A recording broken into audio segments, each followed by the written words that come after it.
જે રાજચંદ્ર મિશન અંતર્ગત મહિલા ઉપચાર કેન્દ્ર ધરમપુર આસુરા સ્થિત આ કેન્દ્રમાં મુલાકાત લેવામાં આવી અને જે રીતે મને મીડિયામાંથી જે માહિતી મળી કે અહીં કંઈક કર્મચારીઓ મહિલા કર્મચારીઓને અસંતોષ થયો છે અને એ બાબતમાં મને સ્થાનિક ધારાસભ્ય તરીકે મને પણ આજે જાણવાની જિજ્ઞાસા થઈ કે આ મારા મત વિસ્તારના બહેનો જે રોજગારી મેળવે છે અને એમાં એ લોકોને કંઈ મુશ્કેલી હોય તો આપણે પણ એમના પડખે રહીએ. અને મેં આજે જાતે વિઝિટ પણ કરી અને વિઝિટ દરમિયાન મેં બધાના રિવ્યૂ પણ લીધા.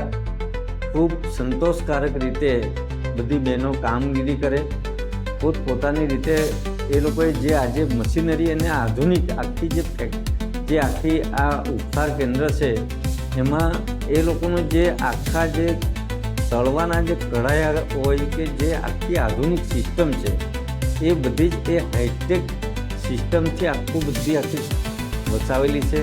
કોઈ બહેનોને મુશ્કેલી પડે એવું કોઈ કામ એ લોકો પાસે નથી અને પોતે બહેનો દ્વારા પણ મને રિવ્યૂ આપવામાં આવે કે અમને આ બધું આગળ અમે પહેલાં ઉઠતા તો અમારે હાથથી પાપડ એ કરવા પડતા, ખભા દુખતા કે પછી પેલી બાજુથી એને હાઇડ્રોલિક સિસ્ટમથી જે તળાય એ પણ આખો બેઠું એનું એ કરી લેતા.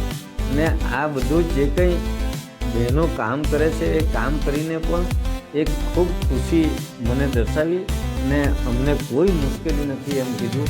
મને અત્યંત ખુશી થઈ કે આજે આ મારા મત વિસ્તારમાં જે રીતે આ મહિલા લોકોને રોજગારી આપીને આ વિસ્તારમાં એક અંધારામાં અજવાળું કર્યું એવું એક યુનિટ છે.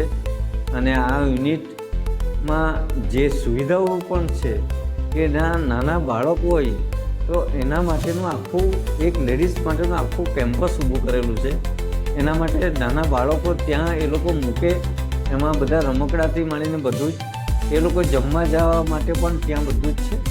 આજે કોઈ જંગલ વિસ્તારના આંબોસી બોરઠાણ વિસ્તારના પણ મેં પૂછ્યું તો મને ખબર પડી, પણ એ લોકો આજુબાજુમાં રહીને અહીંયા કામગીરી કરે છે. બધા જ ખુશી અનુભવ્યા અને જે રીતે આ ઉપહાર કેન્દ્ર ધરમપુરના મહિલાઓ માટે આશીર્વાદરૂપ છે.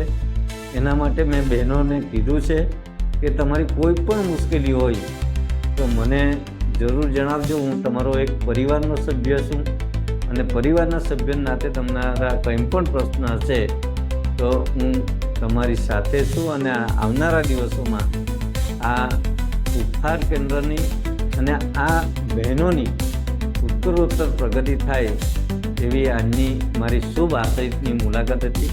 અને આ પત્રકાર મિત્રો પણ આપે બધું જ જોયું છે અને આ જે ઉપહાર કેન્દ્ર છે એ ખરેખર આ ધરમપુરના મારા મત વિસ્તારના બહેનો માટે એક આશીર્વાદરૂપ કેન્દ્ર બની રહેલું છે. અને એમાં આપણે સૌ સહયોગ કરીએ અને દરેકની ઉન્નતિ થાય એ દિશામાં આગળ વધીએ. આપ સૌનો ધન્યવાદ. અને મને પણ જે આ ઉપહાર કેન્દ્રમાં બધા જે મહિલા કર્મીઓ છે એને સાથે મુલાકાત કરાવી અને મને એક સ્વૈચ્છિક રીતે કોઈ પણ દાબ દબાણ વગર જે રીતે મને જે તક મળી એ મને ખૂબ આનંદ પણ અનુભવું છું. અને પૂજ્ય ગુરુદેવની જે અંદરની ઈચ્છા છે કે જે બહેનો આ વિસ્તારમાં આત્મનિર્ભર બને અને રાષ્ટ્રના વિકાસમાં પણ આગળ વધે એ લોકો માટે, આરોગ્ય માટે અને બીજું એનો પીએફથી માંડીને બધી જ એને જે નીતિ નિયમ પ્રમાણે બધું આખું અહીંયા એમનું આખું સેટલમેન્ટ કરેલું છે. એટલે મેં બધું જ આખું જોયું છે. મને